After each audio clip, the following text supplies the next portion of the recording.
Mga lolo at lola, huwag kayong umalis.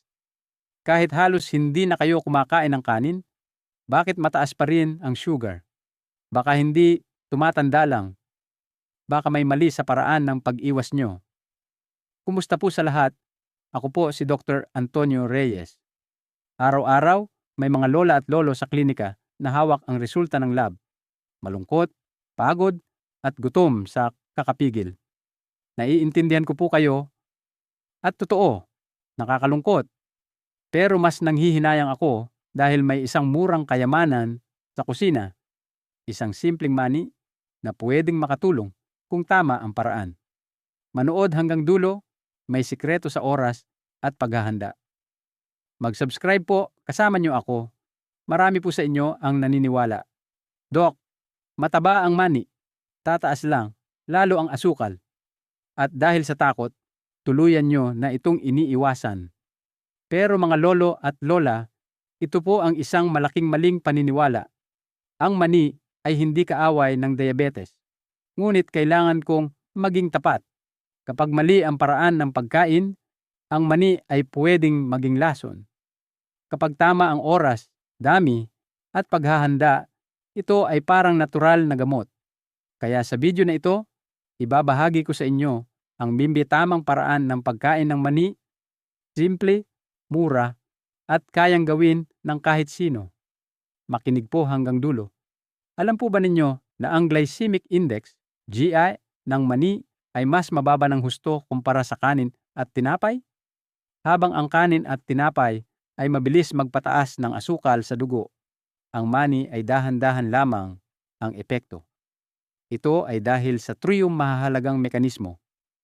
Fiber na nagpapabagal sa pagsipsip ng asukal, plant-based protein na nagpapabusog ng mas matagal, healthy fats na nagpoprotekta sa lapay.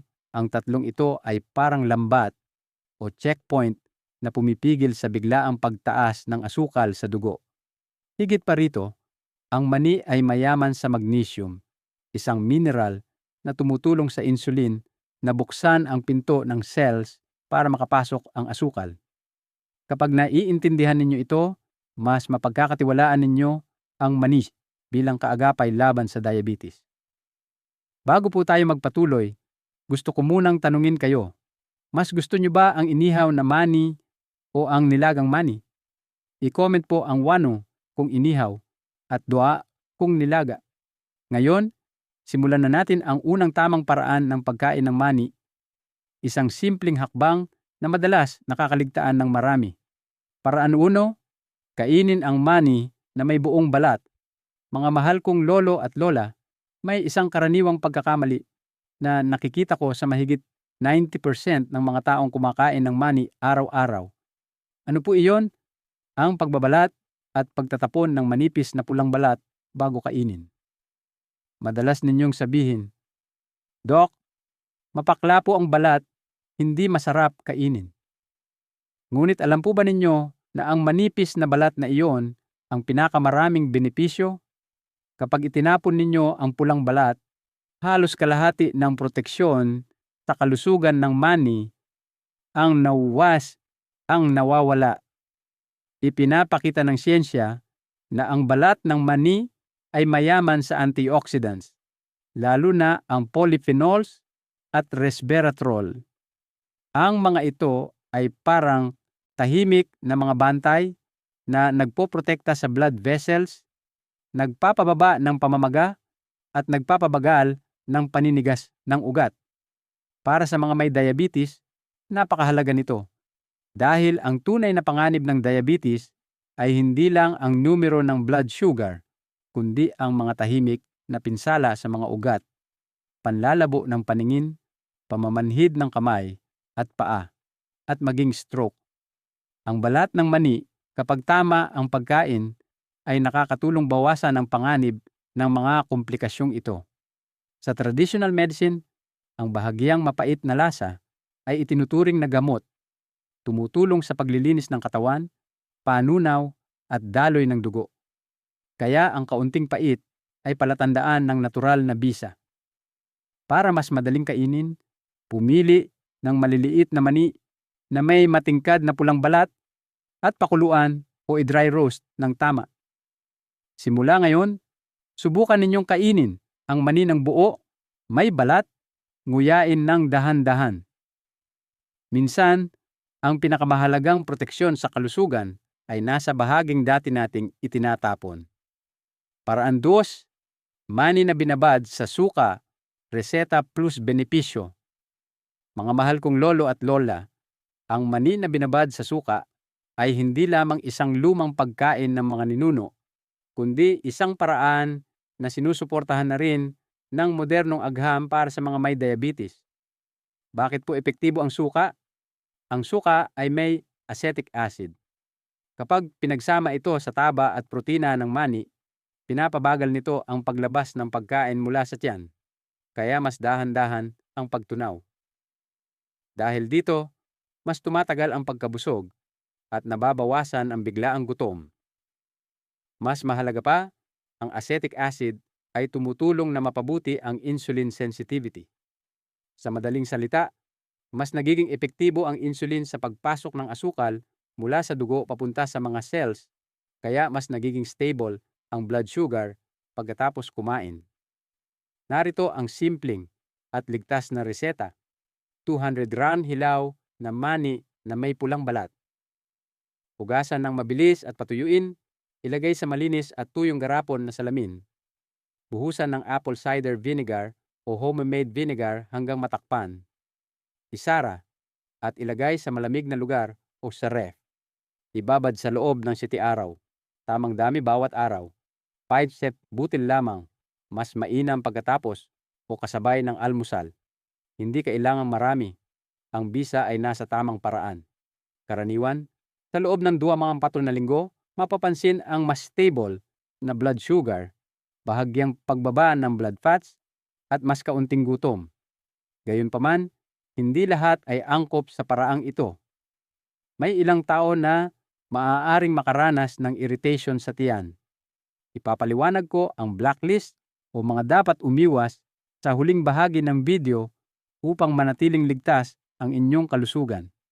Totoong kwento, storytelling. Hindi ko po malilimutan si Mang Ernesto, 62 taong gulang, isa sa mga pasyenteng malapit sa aking puso. Isang umaga, dumating siya sa klinika na halatang pagod at nanghihina. Sinabi niya sa akin, "Dok, kahit umiinom na po ako ng gamot, hirap na hirap pa rin ako. Tuwing bandang 10:00 ng gabi, bigla po akong ginugutom, nanginginig ang kamay at paa ko. Pinapawisan ako ng malamig at hindi ako makatulog. Kapag hindi siya kumain, lalo pang lumalala ang panginginig. Ngunit kapag kumain naman siya sa gabi, mataas ang blood sugar niya kinabukasan." Agad kong naintindihan ang problema ni Mang Ernesto. Siya ay nakakaranas ng hypoglycemia sa gabi.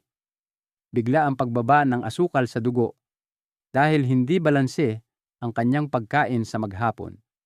Sa halip na dagdagan agad ang gamot, sinabi ko sa kanya, "Mang Ernesto, subukan muna natin ang isang simpleng paraan." Ipinayo ko ang paggamit ng mani. Sa umaga, mani na binabad sa suka. At sa gabi, kung siya ay nagugutom bandang 9:00, nguyain niya ng dahan-dahan ang mibi hanggang siya mabutil ng nilagang mani. Sa una, hindi siya naniwala. "Dok, hindi ba lalo akong mabubusog sa mani?" tanong niya. Ngunit sinubukan pa rin niya dahil sabi niya, wala naman daw mawawala. Pagkalipas ng 1 buwan, bumalik siya sa klinika na may ngiti sa mukha. Sinabi niya, "Dok, ang galing po ninyo. Pagkatapos ng 1 linggo, nawala na ang gutom at panginginig ko sa gabi. Mahimbing na po ang tulog ko hanggang umaga at nang sukatin ko ang blood sugar ko, bumaba na." Ang kwento ni Mang Ernesto ay buhay na patunay na minsan ang solusyon ay hindi matatagpuan sa mamahaling gamot, kundi sa pag-unawa sa sariling katawan at tamang nutrisyon. Maliit na pagbabago lamang, ngunit napakalaking ginhawa ang naibibigay. Kung may mga katulad po kayo ni Mang Ernesto na nakakaranas ng gutom, panghihina, at hirap matulog sa gabi, makinig po kayo hanggang dulo. May pag-asa po at nagsisimula ito sa mga simpleng hakbang. Paraan 3, kainin ang mani bago kumain ng kanin, preloading. Mga mahal kong lolo at lola, karamihan po sa atin ay may nakasanayang maling paraan ng pagkain. Kapag handa na ang pagkain, diretso agad sa mainit na kanin, kasunod ang maalat na ulam. Tama po ba?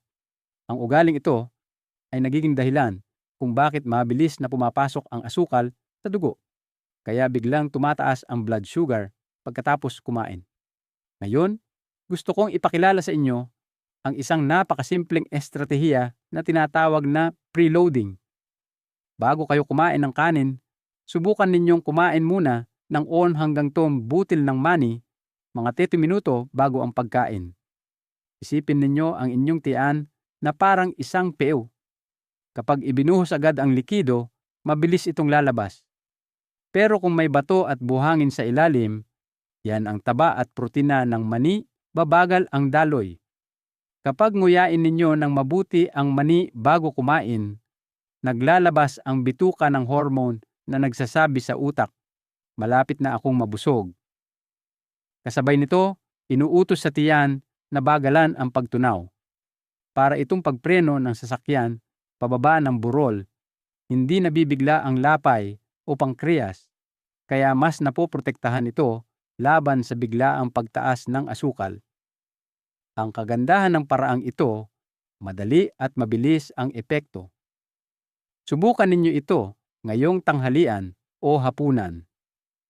Pagkalipas ng 2 oras, kapag sinukat ninyo ang inyong blood sugar, malaki ang tsansa na mas maganda ang resulta kaysa sa karaniwang araw. Minsan, ang tunay na solusyon ay hindi komplikado. Isang maliit na pagbabago lang bago kumain, paraan 4 and 5. Tamang pagluluto plus pagsasama sa gulay. Mga mamahal kong lolo at lola, kahit tama ang oras at dami ng pagkain ng mani, kung mali ang paraan ng pagluluto, mawawala ang bisa nito. Kaya napakahalaga ng ika-4 na paraan. Piliin lamang ang nilagang mani o dry roasted mani. Iwasan po ang piniritong mani, mani na maraming asin, o mani na may asukal at harina. Kapag pinirito sa mataas na init, nabubuo ang tinatawag na ages, mga sangkap na nagpapabilis ng pagtanda ng ugat at nagpapalala ng komplikasyon ng diabetes. Samantala, ang sobrang asin ay nagpapataas ng blood pressure at sabay na sumisira sa bato at puso. Ang pinakamainam ay ang nilagang mani dahil pinananatili nito ang antioxidants at hindi lumilikha ng mapanganib na sangkap. Kung sawa na sa nilaga, maaari ang dry roast sa kawali o air fryer, basta walang langis, asin o asukal. Ngayon, dumako tayo sa ika-5 paraan, ang pagsasama ng mani sa gulay. Maaari ninyong durugin ang kaunting inihaw o nilagang mani at ihalo sa salad o kinilaw tulad ng pipino, tog, puso ng saging o halo-halong gulay. Ang taba sa mani ay tumutulong sa katawan na mas mahusay na sumipsip ng mga bitamina tulad ng bitamina A at D na nasa gulay. Bukod pa rito, nagiging mas masarap ang gulay, kaya mas madali ninyong makain ang mas malaking dami nito. Isang maliit na paalala, kapag gumagawa ng sausawan o dressing, huwag gumamit ng puting asukal. Palitan ito ng kaunting stevia o diet sugar na ligtas para sa may diabetes. Sa ganitong paraan, buo ang lasa, buo rin ang benepisyo. Gintong panuntunan, tamang dami plus malakas na babala. Mga mahal kong lolo at lola, may isang mapanganib na pagkakamali na madalas gawin ng marami kapag nalaman nilang mabuti sa kalusugan ang mani. Ito ay ang pag-iisip na, kung mabuti, mas marami, mas maganda. Ngunit hindi po ito totoo. Ang mani ay masustansya pero mataas din sa calories. Sa katunayan, ang 100 gramo ng mani ay may halos 600 calories, katumbas ng 3 mangkok ng kanin. Kapag nasobrahan, ang sobrang enerhiya ay nagiging dagdag timbang at ang labis na timbang ay nagpapalala ng insulin resistance. dahilan para mas mahirap makontrol ang diabetes. Kaya tandaan po ninyo ang gintong panuntunan. Isang dakot lang ng mani bawat araw. Maaari po ninyo itong hatiin sa iba't ibang oras ng pagkain. Ilang butil sa umaga, ilang butil bago kumain. Kaunti na ihalo sa gulay sa hapunan. Sa ganitong paraan, nakukuha ninyo ang benepisyo ng ligtas. Walang takot sa masamang epekto. Tandaan po, ang tamang dami ay mas mahalaga kaysa sa dami. Malubhang babala, amag na mani, aflatoxin. Mga lolo at lola, kailangan ko po kayong seryosong bigyan ng babala. Ang amag na mani ay maaaring maglaman ng aflatoxin, isang napakalakas na lason na hindi namamatay kahit pakuluan, ihawin, o iprito. Kapag pumasok ito sa katawan, direktang sinisira nito ang atay at maaaring humantong sa cirrhosis at cancer sa atay, lalo na sa mga may diabetes na mahina na ang atay. Itapon agad ang mani kung mapansin ninyo ang alinman sa mga ito, maputla o madilim na kulay. May berdeng o dilaw na amag, mapait ang lasa, o amoy lumang langis, huwag manghinayang. Mas mahalaga ang kalusugan kaysa sa ilang butil ng mani. Bago ninyo sundin ang mga paraang ito, kailangan ko munang ipaalam ang isang mahalagang paalala upang maprotektahan ang inyong kalusugan. Kung kayo ay kabilang sa alinman sa mga sumusunod na grupo, dapat limitahan o iwasan ang pagkain ng mani. Mga may gout, dahil maaaring magpalala ito ng pananakit ng kasukasuan. Mga natanggalan ng gallbladder na madaling makaranas ng kabag at hirap sa pagtunaw ng taba. Mga may allergy sa mani na maaaring magdulot ng mapanganib na reaksyon. Mga madaling makaranas ng heatiness o singaw sa bibig. Kung kabilang kayo sa mga grupong ito, huwag kayong malungkot. Sa susunod na video, ibabahagi ko ang mga mas ligtas na alternatibong buto tulad ng kalabasa, seeds at sunflower seeds.